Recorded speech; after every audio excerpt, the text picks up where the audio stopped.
Je ne suis pas plus douée qu'une autre personne. Je fournis juste un travail acharné.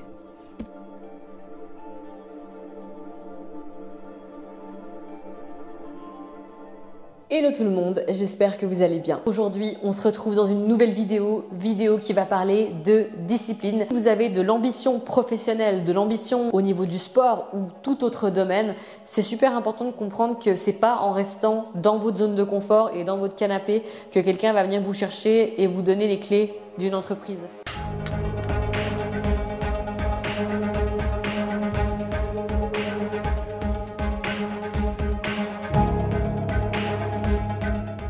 Demain, je peux vous donner le corps de vos rêves, la voiture que vous rêvez de piloter, l'entreprise que vous rêvez de diriger. Je suis prête à parier que tout ça, vous n'arriveriez même pas à le garder. Parce que vous n'avez aucune idée de tout le chemin qu'il faut pour y arriver. Si demain, je vous mets derrière la ligne d'un ultra trail de 100 km, si vous n'avez pas vécu le truc, si vous ne vous êtes pas dépassé, si vous ne vous êtes pas entraîné, vous ne pouvez pas être fier de vous parce que vous n'avez rien mis en place pour pouvoir justement arriver à cet objectif. N'oubliez pas, ce qui compte vraiment, c'est le chemin. C'est lui qui vous fait grandir, c'est lui qui vous apprend ce qui vous convient et ce qui ne vous convient pas. Bien, un truc que j'ai appris avec le temps, c'est que les échecs nous enseignent parfois bien plus que les victoires. Et une victoire sans échec, est-ce que ça a la même saveur? C'est vrai qu'aujourd'hui, on me pose beaucoup la question de comment je fais pour gérer mon entreprise, mes défis sportifs, mes entraînements au quotidien et ma vie privée. Donc aujourd'hui, c'est la question qu'on va aborder ensemble. Comment faire pour être discipliné au quotidien et de ce fait, atteindre ses objectifs. Comment faire pour être discipliné. Mais juste avant de commencer, si tu veux être au courant à chaque fois que je sors une nouvelle vidéo, n'hésite pas à cliquer sur t'abonner et active la cloche de notification. Tu peux aussi laisser un petit like, ça fait toujours plaisir. Et sans plus attendre, on va commencer avec le point numéro 1. Conditionner son esprit. Le but ici, ça va être d'essayer de créer un état de flow. Il faut vraiment apprendre à se focaliser sur ce qu'on a fait de bien dans sa journée. Moi, ce que je peux vous conseiller, c'est de prendre un petit carnet et tous les jours de noter une petite victoire personnelle. Ça peut vraiment être un truc tout bête.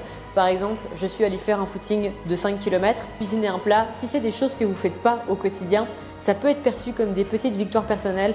Et les jours où ça ne va pas et vous êtes un petit peu envahi par le stress, vous prenez le temps d'aller relire ce que vous avez noté dans ce carnet et vous vous focalisez dessus, sur le positif, sur ce que vous faites de bien et pas sur un seul petit détail qui va venir ruiner votre journée.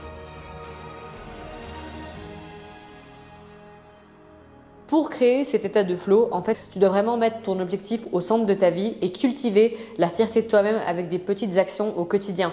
Parce que le problème, c'est que si au quotidien, tu vas te focaliser sur des petits détails négatifs, en fait, tu risques de t'éloigner de ton objectif et de procrastiner. Point numéro 2, trouver des avantages et des bénéfices à votre routine actuelle. C'est super important de comprendre que ce qu'on met en place, ça doit quand même nous apporter quelque chose de positif. Comme je vous le rappelle, au point numéro 1, ce qu'on cherche à créer, c'est cet état de flow pour se sentir bien. Quand vous êtes dans votre routine habituelle, ça vous procure quand même une satisfaction et du plaisir, un bien-être général. Par exemple, si vous faites du sport, vous allez être en meilleure santé, vous allez avoir plus d'énergie. Si vous avez plus d'énergie, vous aurez peut-être plus envie de vous investir dans la création de votre business, que ce soit sur vos réseaux sociaux, que ce soit dans votre vie privée, votre vie de famille, peu importe, mais vous aurez plus d'énergie à consacrer dans ce qui compte pour vous. Et si vous vous investissez plus dans ce qui compte pour vous, vous allez aussi plus travailler, plus vous consacrer à cet objectif. Donc par la suite, il vous apportera aussi plus, que ce soit sur le plan financier, mental ou personnel. Exemple numéro 2, le fait d'améliorer votre sommeil, de se dire bon, je vais me coucher 1 heure plus tôt, je serai plus en forme le lendemain, de nouveau pour pouvoir m'investir dans ce qui est important pour moi. C'est important de comprendre que ce qui est un élément essentiel de votre vie, c'est quand même votre tête, c'est vraiment votre moteur. Et si vous êtes fatigué en permanence, vous ne serez pas du tout productif. Vraiment, en fait, une synergie. Plus vous avez d'énergie et plus vous pouvez aussi entretenir, comme je vous l'ai dit au point numéro 1, cet état de flow. Point numéro 3, un point super important, ta capacité d'adaptation à faire face aux difficultés et aux contraintes de ton quotidien.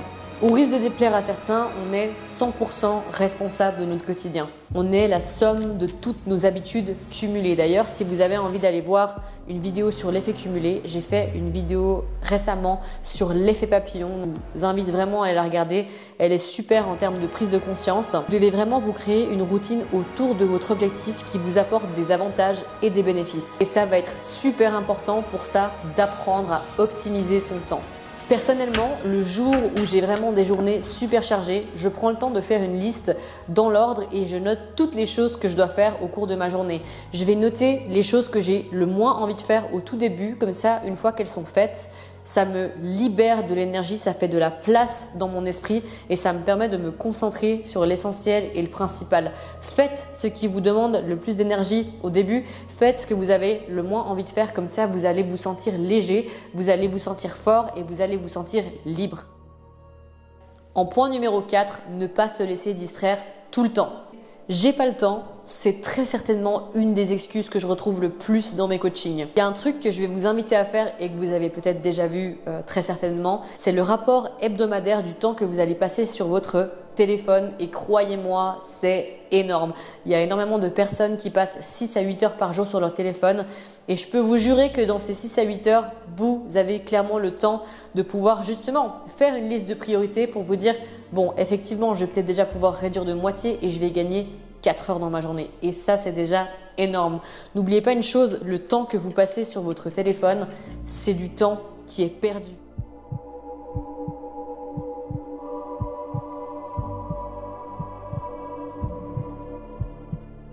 Hormis les personnes qui ont justement un travail sur leur téléphone, ce qui peut justifier un rapport hebdomadaire assez élevé, le fait d'être tout le temps concentré sur son téléphone, c'est vraiment une perte de temps. On passe son temps à scroller, à regarder des choses dont on n'a même pas besoin. Et le problème, c'est que ça nous coupe de toute émotion, ça nous coupe de toute envie. Et je dirais même que, suivant comment, ça peut accentuer votre frustration parce que ça vous met face à votre propre échec.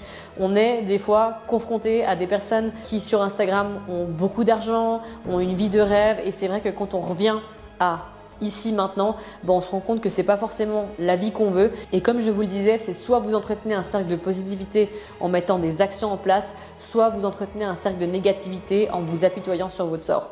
C'est triste, mais c'est comme ça que ça marche. Et moi, réduire mon temps de scrolling sur mon téléphone, ça m'a fortement aidé à me concentrer encore plus sur mes objectifs. Ne l'oubliez pas, le temps ne s'achète pas. En point numéro 5, j'ai nommé « Sors de ta zone de confort ».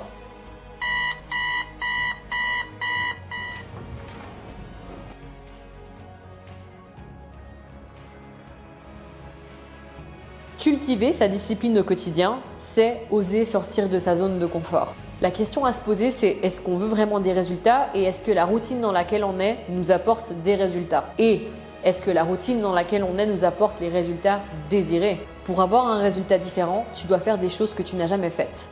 L'inconfort mène au confort. Si vous restez trop longtemps dans cette zone de confort, vous risquez de tomber dans ce qu'on appelle une routine et malheureusement, ce n'est pas souvent une routine qui vous amène justement vers une zone d'expansion. Construisez-vous une routine où vous arrivez à mixer entre ce qui est bon pour vous et ce que vous avez envie de faire. On ne peut pas tout le temps faire que ce qu'on a envie de faire quand on a envie de progresser. C'est là aussi où je parle vraiment de sortir de sa zone de confort et de partir vers des choses des fois qu'on ne connaît pas pour justement avoir un résultat différent. Sinon, vous allez répéter toujours le même schéma et bien souvent, c'est un schéma de négativité.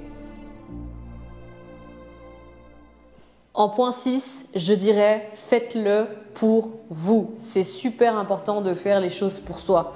Si vous faites constamment les choses pour prouver aux autres que vous êtes capable, vous ne tiendrez pas sur du long terme. Je dirais même pire, ça finira par vous épuiser et ça pourrait clairement vous nuire. À partir du moment en fait où vous doutez de ce que vous faites, posez-vous simplement ces questions-là. Est-ce que je le fais parce que j'aime ça ou est-ce que c'est pour plaire aux autres ? Est-ce que je le fais en fait par amour pour moi ou est-ce que je le fais pour me détruire, pour me nuire? Il y a des gens pour qui c'est le cas.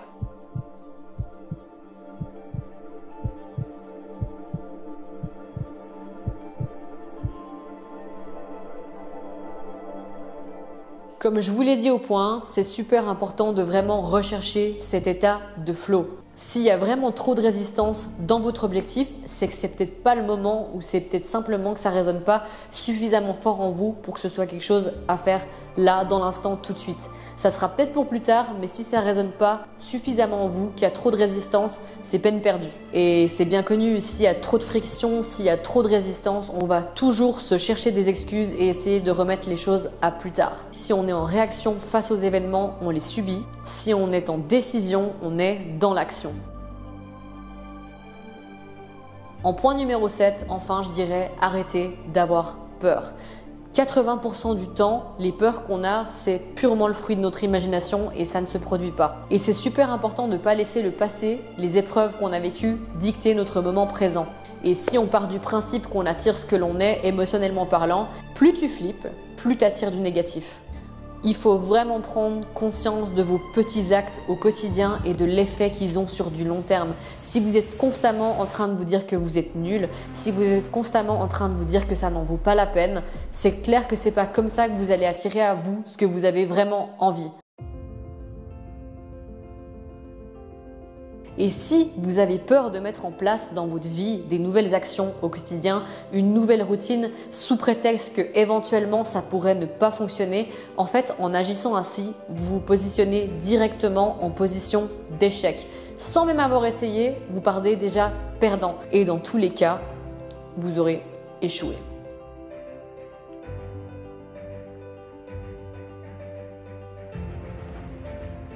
N'hésitez pas à me dire en commentaire si cette vidéo vous a plu, à vous abonner, à me laisser un petit like et on se dit à la prochaine vidéo.